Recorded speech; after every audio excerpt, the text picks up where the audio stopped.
As we learned, France's absolute monarch, King Louis XVI, was experiencing major economic problems during the late 1780s.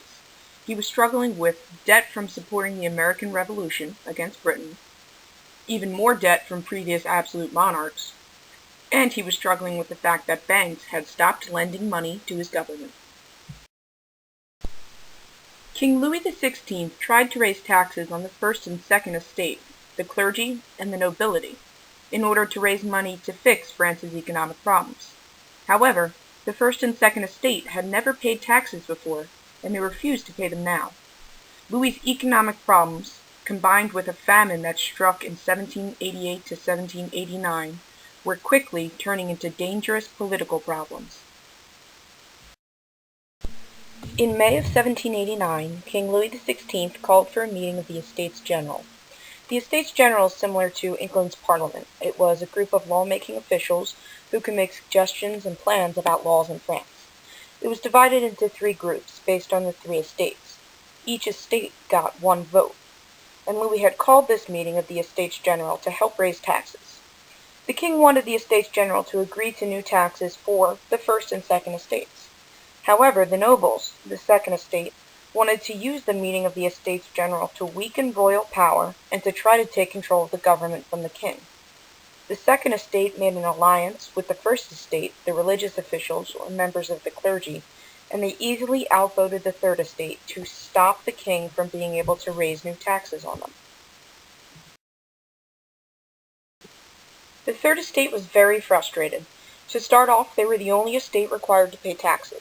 Additionally, although they were larger in population than the first and second estate, they only got 1 vote in the Estates General, and were easily outvoted. The third estate refused to be pushed aside. Leaders in the third estate claimed that they had more of a right to represent the nation than either the first or second estate.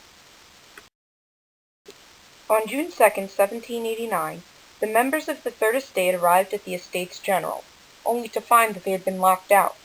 Taking this as a sign that they were to be further excluded from government, these men met at a nearby indoor tennis court and took an oath to continue to work until they successfully wrote a constitution for France.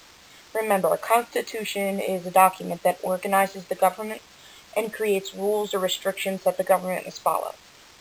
The men who took this oath, known as the tennis court oath, named themselves the National Assembly.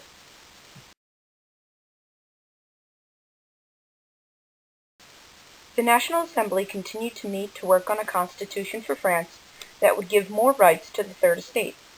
They began calling for social equality, and as a result, heated debates raged throughout France as people either agreed or disagreed with the National Assembly's enlightened ideas. The king, feeling threatened, ordered troops to the French capital, Paris, to help maintain order.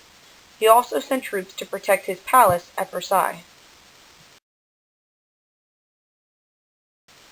The people of France, seeing the king organizing his troops, thought that Louis planned to dissolve the National Assembly. Angry and inspired by Enlightenment ideas, citizens of Paris formed an angry, violent mob and attacked a prison called the Bastille on July 14, 1789. The Bastille was chosen as a target because it was run by the government, and it symbolized the injustices of the monarchy.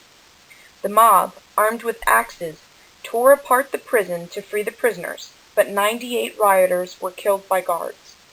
The storming of the Bastille led to the formation of a revolutionary government in Paris. The storming of the Bastille caused a wave of violence in France known as the Great Fear. Anxiety over the violent political changes set everyone on edge. All over the countryside, peasants, members of the Third Estate, armed themselves and periodically lashed out against their landlords and nobles. It seemed as though all of France was now caught up in the revolution to make their country more enlightened.